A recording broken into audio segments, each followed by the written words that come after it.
प्रिय विद्यार्थियों, आज हम हिंदी साहित्य के आधुनिक काल पर कुछ चर्चा करेंगे। साहित्य को कालखंड में बांटना कठिन है, क्योंकि किसी भी युग की प्रवृत्ति जब प्रकट होती है तो उसका बीजारोपण उसके पूर्ववर्ती युग में ही हो जाता है। धीरे धीरे विकास प्राप्त कर वह पूर्ण रूप से नए रूप में युग में प्रकट होती है। आधुनिक काल से पूर्व रीति काल में हमें सामाजिक, सांस्कृतिक, राजनीतिक, धार्मिक परिस्थितियों के परिवर्तन में आधुनिक काल के चिन्ह दिखाई पड़ते हैं। रीति काल में सामंतवादी प्रवृत्ति, सामंतवादी शासन का प्रभाव दिखाई देता है। 1850 के आसपास या कहें प्रथम स्वतंत्रता संग्राम के आसपास हमें परिवर्तन की आहट सुनाई पड़ती है।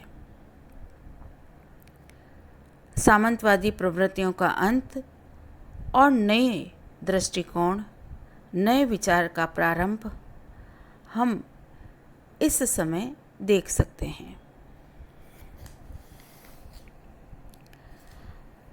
और इसीलिए विद्वानों ने सन 1900 से आधुनिक काल का प्रारंभ माना।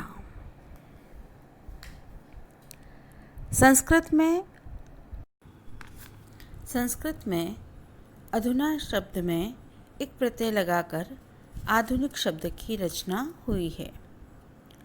शब्दकोश में जिसका अर्थ है अब, इस समय, वर्तमान,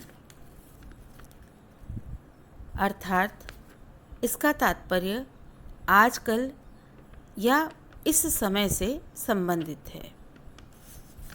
लेकिन साहित्य में आधुनिक शब्द का अर्थ भिन्न रूप में लिया गया है।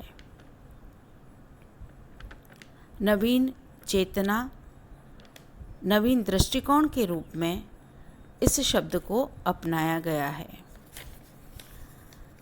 रीति काल की जड़ता को तोड़ नवीन दृष्टिकोण, नए चिंतन, नई गतिविधियों के रूप में इस शब्द को या आधुनिकता के अर्थ को लिया जा सकता है।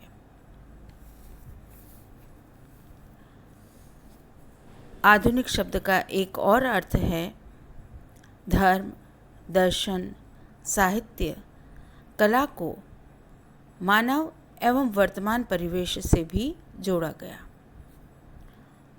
तो ये दो नए परिवर्तन थे जो इस युग में और साहित्य में दृष्टिगोचर होते हैं।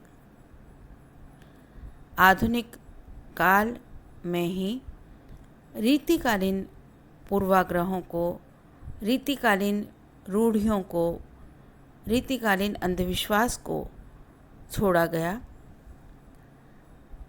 पुरातन को नवीन दृष्टिकोण से देखा गया और उसमें सुधार और परिष्कार कर उसे पुनः व्याख्यायित करने का प्रयास किया।